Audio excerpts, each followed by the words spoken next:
Welcome back to a new video. तो आज की वीडियो होगी हमारी BPCC 114 के यूनिट 15 विशेष जनसंख्या के लिए परामर्श।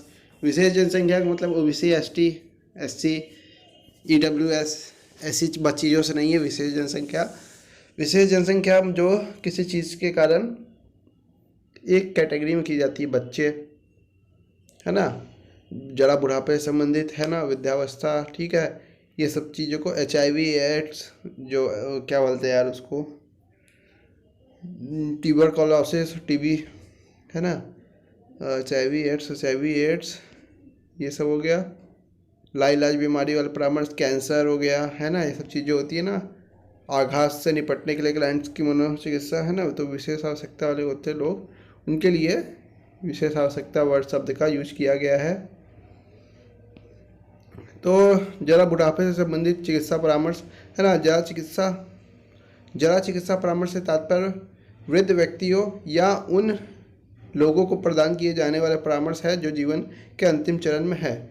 उसके बाद भी कई लोग ये सोचते हैं हम बहुत अच्छे से काम कर सकते हैं, हम हर जगह भी इंटरफेयर कर सकते हैं, जैसे हम जवानी में थे वैसे कर सकते हैं, हम बहुत सारी चीज़ें कर सकते हैं, हमारे संबंध में अभी भी बहुत चीज़ काबू कर सकते हैं, है ना, अपने परिवार को। वो सब चीज़ों में जब किसी का होता है तो लोग उनको अलग तरीके से देखते हैं। तो उन्हें यही सलाह दी जाती है कि अब आप संन्यास धारण करो, यही सब चीज़ें कही जाती है। अब आपका समय पूरा होने वाला है, अब आप अध्यात्म के रास्ते चलो, है ना, अपने आत्मबोध को जानो, ये सब चीज़ें होती है। वृद्धावस्था से संबंधित अंग्रेजी शब्द जेरियाट्रिक शब्द ग्रीक गेरॉन से लिया गया, जिसका अर्थ है बूढ़ा आदमी। विकासात्मक दृष्टिकोण से वृद्धावस्था को 3 चरण में बांटा गया है। युवा वृद्ध 65 से 75, वृद्ध 75 से 85 और वृद्ध 85 वर्ष से एवं इसके अधिक, मतलब खत्म होने तक। पहले 2 चरण से संबंधित वृद्ध लोग आमतौर पर सक्रिय रहते हैं, समझ रहे हो। हालांकि दूसरे चरण के लिए ये थोड़ा कम हो जाता है। तीसरे चरण में हालांकि आमतौर पर शरीर क्षीणता से चिन्हित किया जाता है, परंतु अलग अलग व्यक्तियों के लिए यह दर अलग अलग हो सकती है। ढलती उम्र के साथ शारीरिक और मनोवैज्ञानिक समस्याओं के प्रति संवेदनशील होते हैं। हालांकि यह कुछ हद तक जीवन के प्रकार और व्यस्तता के ऊर्ध्वाधर चरण से पहले उनकी स्वास्थ्य स्थिति पर भी निर्भर करता है। स्वस्थ व्यवहार, सहायक शारीरिक और सामाजिक परिवेश, सेटिंग, आदर्श और वास्तविक आत्म के बीच एकरूपता की स्थिति, जातीय और सांस्कृतिक पृष्ठभूमि की जड़ें और बंधन संबंध को सकारात्मक तरीके से प्रभावित करते हैं। ठीक है। वृद्धावस्था में मानसिक स्वास्थ्य में से संबंधित समस्या, वृद्ध लोगों में बदलाव होता है, ज़्यादा उनको अटेंशन चाहिए रहता है, चीज़ें होती हैं, है ना। लोग हमारा ध्यान रखें, हमारी बातें सुने और हमारे आसपास रहे, ठीक है। ये सब चीज़ें होती है। उनकी क्षमताओं और कामकाज के संबंध में वृद्ध लोग को आमतौर पर नकारात्मक रूप से देखा जाता है। उन्हें बोध, अक्षमता और निर्भरता के रूप में माना जाता है। हालांकि इससे उनके प्रति पूर्वाग्रह और भेदभाव पैदा हो सकता है, जिससे वृद्ध लोगों को हाशिए पर ढकेला जा सकता है। इसलिए व्यक्ति को इस बात से अवगत होना चाहिए कि वृद्धावस्था सदैव दुर्बलता और अक्षमता से जुड़ी नहीं होती है।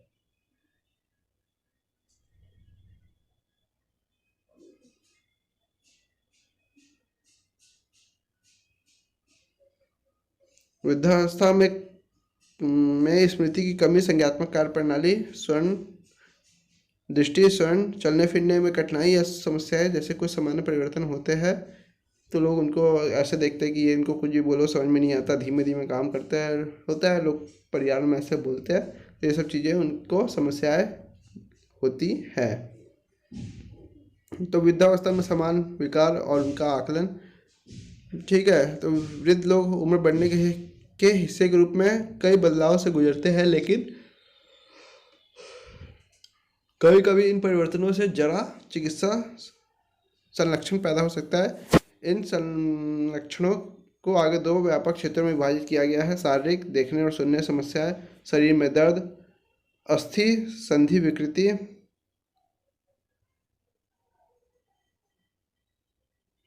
आर्थराइटिस, दीर्घकालिक ऑब्स्ट्रिकल ऑब्स्ट्रिकटिव प्लेमोनरी रोग, COPD, मधुमेह आदि। मनोवैज्ञानिक विकार अवसाद, चीज़ों के बारे में ज़्यादा डिप्रेशन में हो जाना, चिंता, ज़्यादा टेंशन लेना, ओवर थिंकिंग, व्यामोह, अकेलापन, मनोभ्रम या अल्जाइमर रोग यह संज्ञानात्मक कार्यप्रणाली में गिरावट का सबसे आम कारण है आदि। आकलन वृद्धावस्था जनसंख्या में मनोवैज्ञानिक समस्याओं के निदान के लिए संबंधित क्षेत्र में विशेषज्ञता की जरूरत होती है। कई बार उम्र बढ़ने के कारण होने वाले सामान्य परिवर्तनों और वास्तविक विकारों के होने के बीच अंतर करना चुनौतीपूर्ण कार्य होता है। परामर्शदाताओं द्वारा अपने आकलन को अधिक संवेदनशील और कुशल बनाने के लिए नैदानिक सेटिंग्स के विभिन्न उपकरणों जैसे गहन नैदानिक साक्षात्कार, अर्ध संचरित और असंचरित प्रणाली जैसे सत्यापित साइकोमेट्रिक परीक्षण और न्यूरो मनोवैज्ञानिक मूल्यांकन का उपयोग किया जाता है।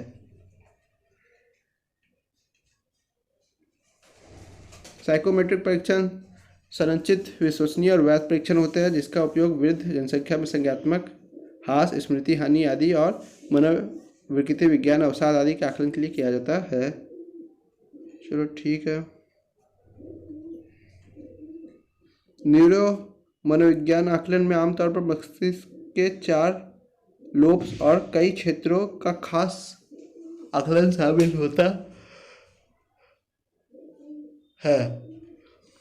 अवधान, कार्यकारी कार्य, स्मृति और अधिगम, सूचना संसाधन, समस्या समाधान, मोटर संबंधी कार्य आदि। इतिहास जानना, ठीक है। न्यूरो मनोविज्ञान आकलन के निदान, इतिहास जानना, इसमें रोगी की चिकित्सा और मनोरोग इतिहास, विकासात्मक चरणों के बारे में जानकारी, मनोविज्ञान इतिहास आदि जानना शामिल है। साक्षात्कार, मानकीकृत परीक्षण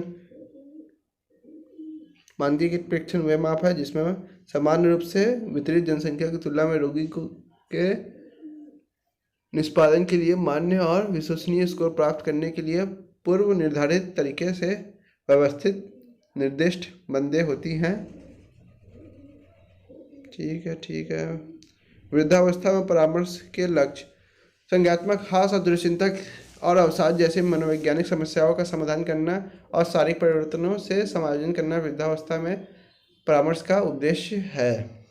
ठीक है, कि यही बताना कि चीज़ें होती हैं, आप थोड़ा टेंशन में रहोगे, आप थोड़ा डिप्रेशन में भी जा सकते हो, पुरानी चीज़ों को ले करके शारीरिक परिवर्तन को लेकर आप परेशान हो सकते हो, समस्याओं का समाधान नहीं कर पाने में, शरीर का आपके मन के अनुसार साथ न दे पाने पे, ये सब चीज़ें होती हैं। आप उसको एक्सेप्ट करो क्योंकि अब आपकी एज हो गई है, शरीर आपका हर टाइम जवानी के टाइप में नहीं काम करेगा, थोड़ा सा डिफरेंट होता है, इसे आप स्वीकार करो। तो यही सब चीज़ें समायोजन और वृद्धावस्था परामर्श का उद्देश्य है।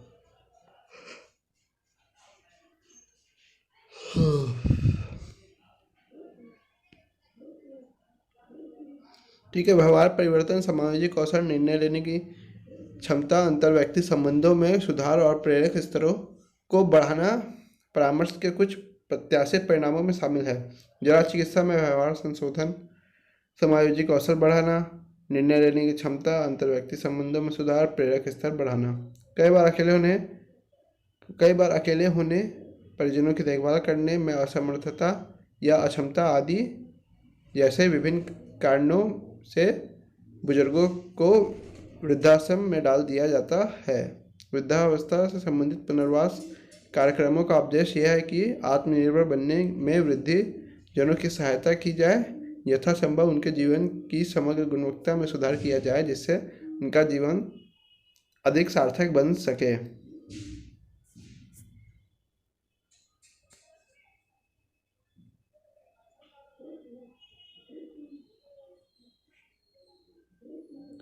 वृद्ध जनसंख्या में सामान्यतः प्रयुक्त परामर्श तकनीकें। वृद्ध जनसंख्या में कई तरह की मनोवैज्ञानिक समस्याओं के प्रति असुरक्षित होती है। यह समस्याएं विक्षुब्ध मनोवैज्ञानिक, शारीरिक और सामाजिक कामकाज के प्रति जिम्मेदारी है। जरा चिकित्सा परामर्श विभिन्न पुनर्वास या परामर्श तकनीकों का उपयोग करके मनोवैज्ञानिक मुद्दों को हल करने संबंधी काम करते हैं। वृद्धावस्था में मनोवैज्ञानिक समस्याओं के प्रबंधन के लिए परामर्श मुख्य रूप से दो सेटिंग्स, व्यक्तिगत और समूह में आयोजित किया जाता है। व्यक्तिगत परामर्श में व्यक्तिगत सत्र होता है, क्लाइंट परामर्शदाता उनकी समस्या के बारे में गोपनीय रूप से चर्चा करता है। समूह में बहुत सारे लोग होते हैं, योगात्मक समूह सदस्यों के बीच अंतर व्यक्ति संवाद का अवसर प्रदान करता है, जिसमें विभिन्न दैनिक जीवन की समस्याओं और चुनौतियों पर चर्चा करने में सहायता मिलती है। संज्ञानात्मक व्यवहार चिकित्सा अवसादग्रस्त क्लाइंट के साथ काम करते हुए एरन टी बेक ने 1970 के दशक में CBT विकसित की थी। हल्के से मध्य चिंता, अवसाद, तनाव और अनिद्रा आदि प्रबंधन के लिए इसका उपयोग किया जाता है। CBT संज्ञान, संवेगों और व्यवहारों के बीच अंतर संबंध पर बल देती है, क्योंकि ये सब एक दूसरे को प्रभावित करते हैं। स्मृति चिकित्सा, जिला चिकित्सा में मनोभ्रम का उपचार के लिए स्मरण और जीवन समीक्षा परामर्श को विशेष रूप से विकसित किया गया है। जैसे कि नाम से पता चलता है, इसमें प्रमुख घटनाओं को याद करना और पुनर्अनुभव करना और उससे संबंधित धारणाओं का पुनर्निर्माण करना शामिल होता है। अंतर्व्यक्तित्व परामर्श, अवसाद जैसी मनोदशा विकारों का इलाज करना इसका उद्देश्य है। किसी भी प्रकार के संकट में सहानुभूति पूर्ण तरीके से काम करके अंतर्व्यक्ति संबंधों को बेहतर बनाना इस तकनीक का मुख्य लक्ष्य है। इस उद्देश्य के लिए परामर्शदाता उनके प्रभावित संबंधों और उनके लिए जिम्मेदार समस्याग्रस्त विचारों को अवगत होने में क्लाइंट को सहायता करता है कि क्या समस्या है, आप उससे अवगत हो खुद से और उसकी समस्याओं का समाधान ढूंढो। परिवेश के भीतरी और बाहरी संकेतों के कारण विभिन्न प्रकार के द्वंद्वों और अस्पष्टताओं के बारे में लोगों को जागरूकता करना इस तरह के परामर्श का मूल उद्देश्य है। यह पुराने समय की समस्याओं की मीन मेख निकालने के बजाय लोगों को उनकी व्यक्तिगत जिम्मेदारियों के बारे में सिखाने और वर्तमान संदर्भों पर ध्यान केंद्रित करने पर बल देती है।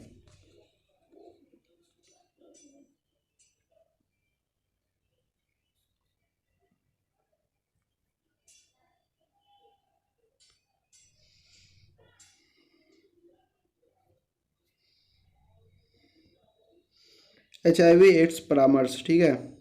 HIV ह्यूमन इम्यूनोडिफिशियंसी वायरस एक रेट्रोवायरस है जो हमारे शरीर में टी लिम्फोसाइट्स CD4 कोशिकाओं को संक्रमित करता है। ये कोशिकाएं हमारे सुरक्षा प्रणाली को सक्रिय करने के लिए जिम्मेदार होती है, ठीक है।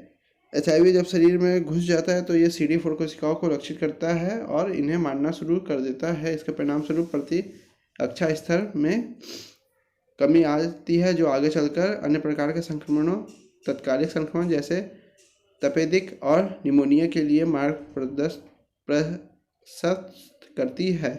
मतलब हमारा जो क्या बोलते हैं सिक्योरिटी सिस्टम होता है, बॉडी का जो शील्ड होती है, इम्यूनिटी सिस्टम, उसी को ख़त्म करने में लग जाता है। और हमारे आसपास दैनिक जीवन में हम दिन भर में लाखों वायरस खा लेते हैं खानों के साथ अपने, लेकिन वो इम्यूनिटी सिस्टम उन वायरसों को मार देता है। हमारे पेट में जो एसिड्स होते हैं उससे वो मर जाते हैं बहुत सारे, फिर बहुत सारे जो बच जाते हैं वो काम नहीं कर पाते, क्योंकि हमारा इम्यूनिटी सिस्टम बहुत बेहतर हो रहता है। उनसे लड़ते लड़ते दैनिक जीवन में पॉल्यूशन, धुआं, सिगरेट के धुएँ, चूल्हे के धुएँ, बहुत सारे तरीके से चीज़ों से लड़ते हम लोग का इम्यूनिटी सिस्टम बहुत अच्छा हो जाता है, जिस कारण से बहुत सारे वायरस काम नहीं कर पाते। लेकिन जब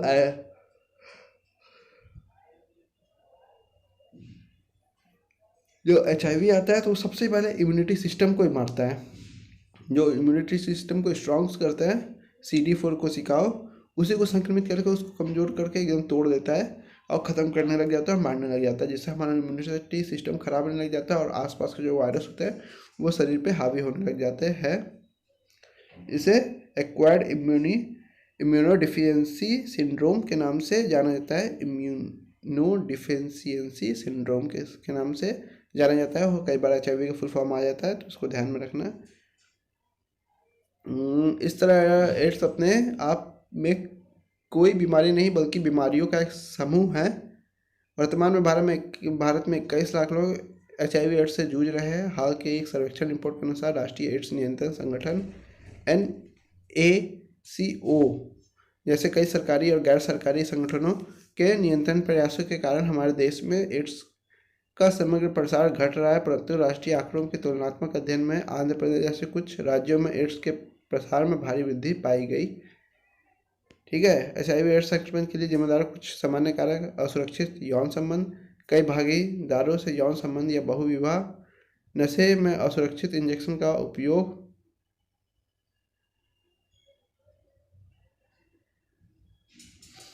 ठीक है, गर्भावस्था या स्तनपान आदि के दौरान संक्रमित माताओं से बच्चों में वायरस का संचरण। तो एड्स जब होता है, लोगों को पता चलता है, तो लोग अवसाद हो जाते हैं, ध्रुवीय विकार हो सकता है, मादा द्रव्यों का सेवन की ओर बढ़ सकता है, तनाव, चिंता, गंभीर स्तर, ये सब हो सकता है। तो उस सब चीज़ों के लिए उन्हें यह बताया जाता है कि बहुत लोगों को, 21 लाख लोगों को है। आप अपने आप को डिमोटिवेशन मत कीजिए। बहुत लोग बहुत कुछ अच्छा अच्छा कर पाए जीवन में, आगे जाते जाते, या आपका जितने भी समय का जीवन है उसमें कुछ अच्छा नाम छोड़ जाने के योग्य आप कुछ काम कीजिए। अपने देश के लिए काम कीजिए, अपने लिए काम कीजिए, अपने परिवार के लिए कुछ कीजिए। एरिया, मोहल्ला, ऐसे करते करते एक नाम छोड़ के जाइए जिसको लोग जाने। शरीर ऐसी बहुत लंबी लंबी ज्ञान दिया जाता है, और उनका तनाव, चिंता, विकार, ये सब चीज़ों पे देखा जाता है कि एक एड्स का व्यक्ति का दिमाग किस तरीके से कितनी सारी चीज़ें सोचता है, उस पर कैसे काबू करता है, और आप उसमें किस तरीके से उसकी समस्या का समाधान करने में आप उसका मदद करते हो। HIV एड्स में परामर्श के लक्ष्य: मनोवैज्ञानिक कार्यप्रणाली। HIV एड्स परामर्श को पूरा ध्यान क्लाइंट की व्यवस्था, पीड़ा और कष्ट को कम करने के उसकी मनोसामाजिक कार्यप्रणाली को बेहतर बनाने पर केंद्रित किया जाता है। पीड़ा और कष्ट को जो है हो रही है उसे मनोवैज्ञानिक मानसिक तौर पर उसे कम करके मनोसामाजिक कार्यप्रणाली को आप जाओ, लोगों से घुलो मिलो, बात करो, बेहतर दिशा निर्देश बेहतर बनाने में केंद्रित किया जाता है। फार्मो को थेरेपी की दक्षता बढ़ाने के लिए HIV एड्स परामर्श की प्रभाविता बढ़ाने के लिए अक्सर इसका उपयोग फार्माकोथेरेपी के संयोजन में किया जाता है। सामाजिक कलंक का असर कम करने के लिए हाशिए पर रहने के कारण क्लाइंट मानसिक वेदना और असामाजिक व्यवहार विकसित कर सकते हैं। उनमें कलंक के कारण अकेलेपन, अपराध बोध की भावना और उसमें आत्महत्या की प्रवृत्तियां भी विकसित हो सकती है, क्योंकि HIV का असर होगा जिससे कि लोग इस तरीके से देखते कि अरे ये किसी और के साथ संबंध बनाया होगा इसलिए इसको HIV हो गया है ना, गलत तरीके से। तो इस पर बहुत सारा अकेलापन, कलंक की भावना, अपराध भोग भावना होती है, जिस चीज़ों को कम करने के लिए किया जाता है एक लक्ष्य। परामर्श छोड़ने की आशंका कम करना। ऐसे क्लाइंटों में अक्सर ऐसा होता है कि वे चिकित्सा उपचार का पालन नहीं करते और परामर्श सत्रों को बार बार बीच में छोड़ देते हैं। वो वहाँ पर भी नहीं जाना चाहते क्योंकि वो उसी विषय में बात होगी जिस विषय में वो नहीं करना चाहता, और उस चीज़ों के प्रति वो अब नहीं सुनना चाहता और वो आगे बढ़ना चाहता है या भूलना चाहता है, तब भी उसे वही सब चीज़ें याद दिलाई जाती है, तो वो उस चीज़ों से भी भागता है। आत्मसम्मान निर्मित हो इसलिए उससे ऐसा किया जाता है जिससे कि उसका आत्मसम्मान, उसको ऐसा लगता है कि खतरे में, इसलिए उसका आत्मसम्मान पे भी बल दिया जाता है। आगे प्रसार की कमी। परीक्षण पूर्ण परामर्श की ही तरह रोग के प्रसार को रोकना और परीक्षण बाद परामर्श किसी भी मनोवैज्ञानिक रुग्णता की आशंका कम करने के लिए पीड़ित और सहायता प्रदान करना भी परामर्श का लक्ष्य है।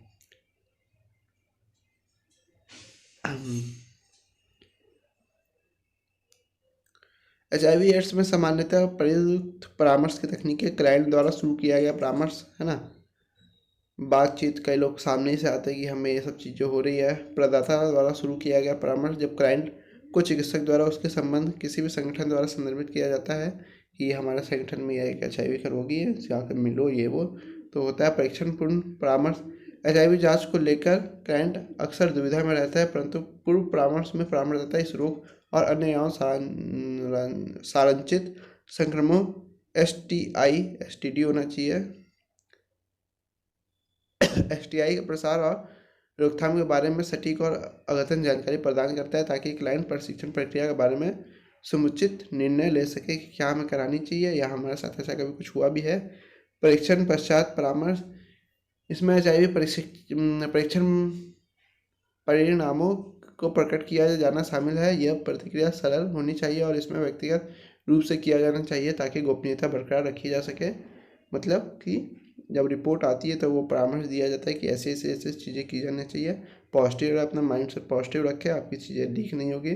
संकट हस्तक्षेप तत्काल समाधान प्रदान करने के लिए समस्या का आकलन किया जाना चाहिए या क्लाइंट के सामूहिक, शारीरिक और मनोवैज्ञानिक समस्याओं को हल करने के लिए अल्पकालिक हस्तक्षेप योजना है कि आप अपने परिवार से आप किस तरीके से आपका संबंध की कैसी स्थिति चल रही है, सामूहिक स्थिति आपके दिमाग की कैसी है, कि आप किस तरीके से सोच विचार कर रहे हो और आपका शारीरिक स्थिति क्या है। HIV एड्स परामर्श में विशेष परिदृश्य, HIV एड्स से ग्रस्त बच्चों को परामर्श, है ना, उनके भविष्य को लक्ष्य तय करने, बीमारी के प्रभाव को समझने, जिससे जुड़े कलंक और समाधान करने, HIV एड्स के संचरण, उपचार, अनुक्रम आदि में बच्चों की सहायता करता है। गर्भवती को परामर्श, HIV पीड़ित महिलाओं के साथ काम करने वाले परामर्शदाताओं का मुख्य कार्य यह है कि महिलाओं को प्रसव पूर्व चरणों में परीक्षण के लिए प्रेरित करना। परामर्श के प्रारंभिक चरणों के दौरान परामर्शदाता क्लाइंट की जरूरतों, ज्ञान के स्तरों और जानकारी के अभाव का आकलन करने का प्रयास करता है। एंटी रेट्रोवायरल चिकित्सा से गुजरने वाले HIV सीरो पॉजिटिव गर्भवती महिलाओं को बढ़ते भ्रूण पर इसके प्रभावों के बारे में जानकारी दी जानी चाहिए कि इसका क्या क्या होगा, इसे कोई बीमारी हो सकती है, नहीं हो सकती है, इसका विकास कैसा रहेगा, इसका भविष्य कैसा रहेगा, इसे होगा कि नहीं HIV। युगल परामर्श, HIV प्रशिक्षण में भागीदारी के बीच विभिन्न गलतफहमियां पैदा हो सकती है, वे एक दूसरे के विरुद्ध हिंसक व्यवहार कर सकते हैं। इसके परिणाम अक्सर शारीरिक शोषण के रूप में होता है। परिणाम का मुख्य लक्ष्य यह है कि ऐसे जोखिम कम करते जाए और भागीदारी के बीच स्वस्थ और सम्मानजनक संबंध स्थापित करने में सहायता की जाए।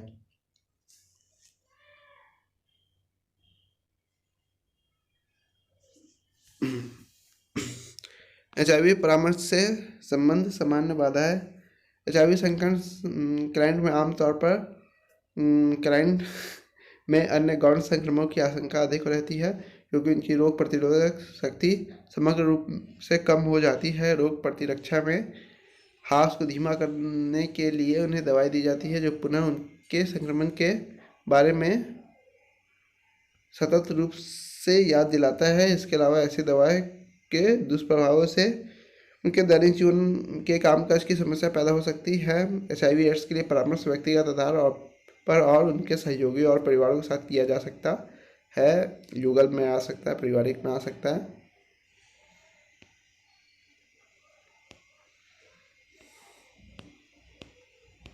कई सारे तरीकों में हो सकता है।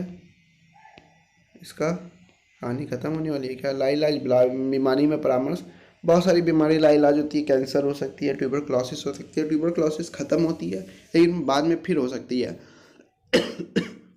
लाइलाज बीमारी ऐसी चीज़ों को ही होती है जैसे कि कैंसर,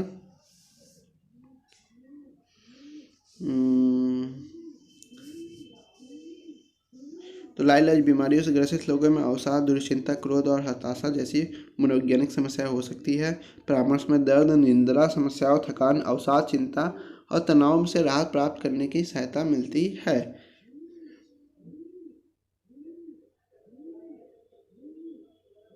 है ना, कई लोग ये सोचते हैं मेरे ही साथ ऐसा क्यों हो रहा है, क्या मैंने कोई पाप किया था, मैं इस तरह से सजा भुगत रही हूँ, क्या ईश्वर वास्तव में मेरे प्रति निष्पक्ष है।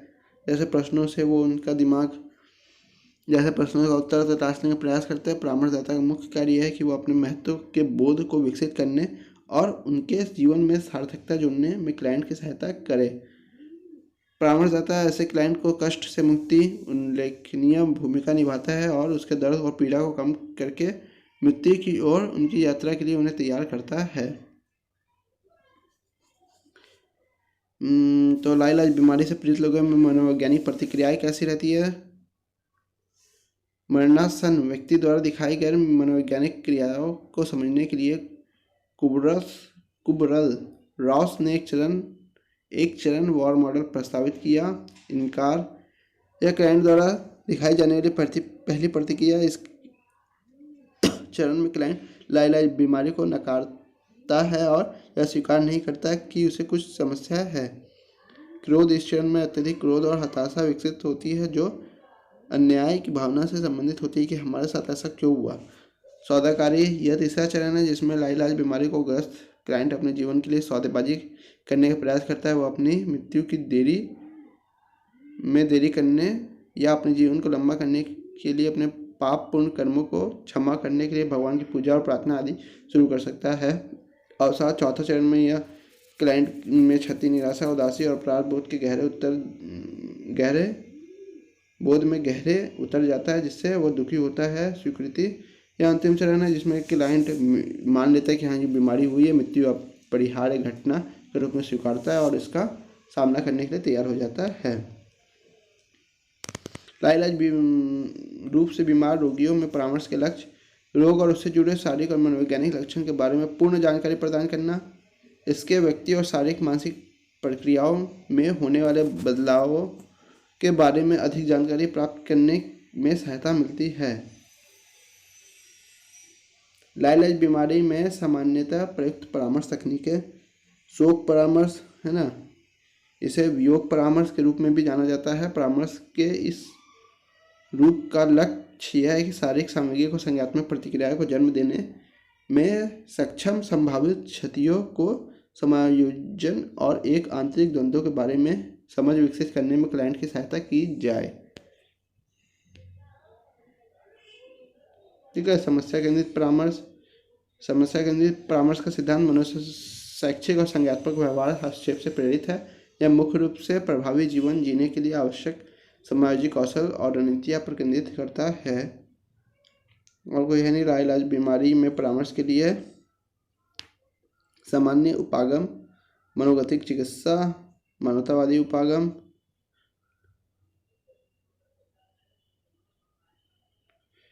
मनोगतिक उपागम मुख्य रूप से सामूहिक द्वंद्वों को समाधान पर आधारित है। रक्षा तंत्रों विशेषतर क्लाइंट द्वारा बीमारी से इनकार की कमी को लक्षित करता है। मानवतावादी उपागम, मानवतावादी और अस्तित्ववादी उपागम निहित दार्शनिक जड़ें जीवन के उद्देश्य खोजने की धारणा और इसे शाब्दिक अर्थ देने पर आधारित है। व्यवहारगत उपागम, जैसे कि नाम से पता चलता है, व्यवहारगत उपागम का उपयोग क्लाइंट द्वारा अपने व्यवहार पर नियंत्रण महसूस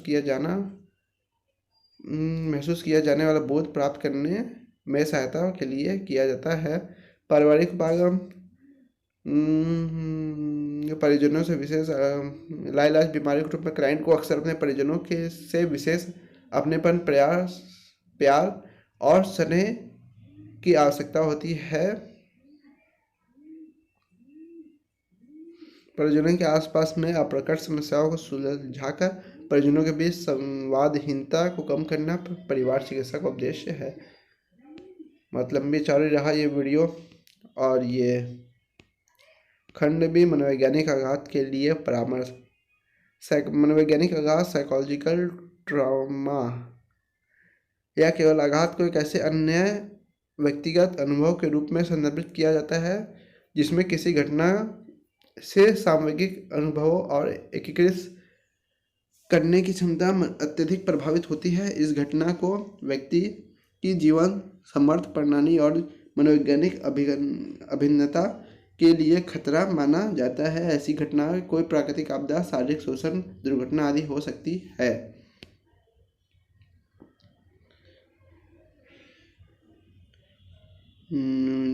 ऐसी घटना प्राकृतिक आपदा, पहाड़ टूट जाना, भूकंप आ जाना, बाढ़ आ जाना, है ना। शारीरिक शोषण किसी का हुआ हो या किसी ने देखा हो, किसी का दुर्घटना, एक्सीडेंट बहुत बड़ा कोई हो आदि से हो सकती है, तो आघात हो जाता है लोगों को। ठीक है। आघात से निपटने वाले क्लाइंट में मनोचिकित्सा के लक्ष्य आघात संबंधी घटना के असर को कम करना, जो कि आगे क्लाइंट के सामग्रिक संतुलन को प्रभावित करने के लिए जिम्मेदार है।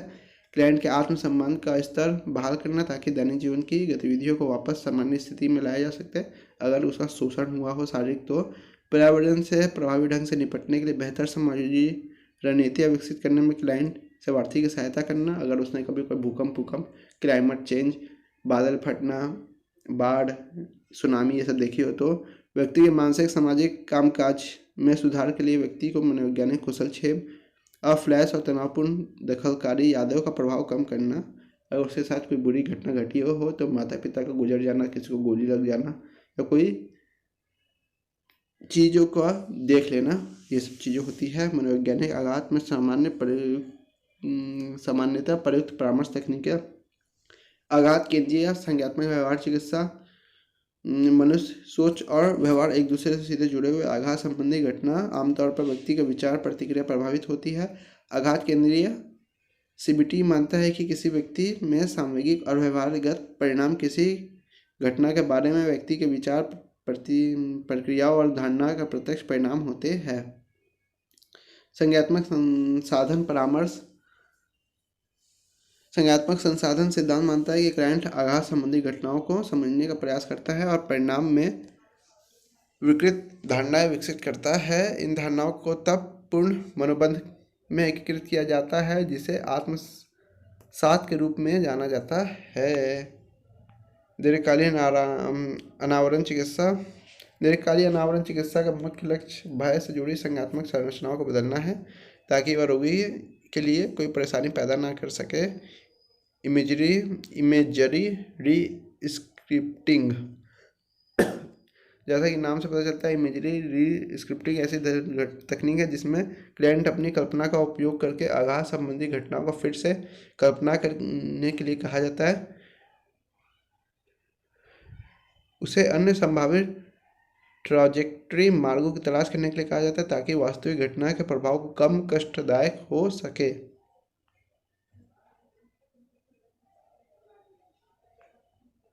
नेत्र संचलन अल्प संवेदनात्मक एवं पुनः संसाधन।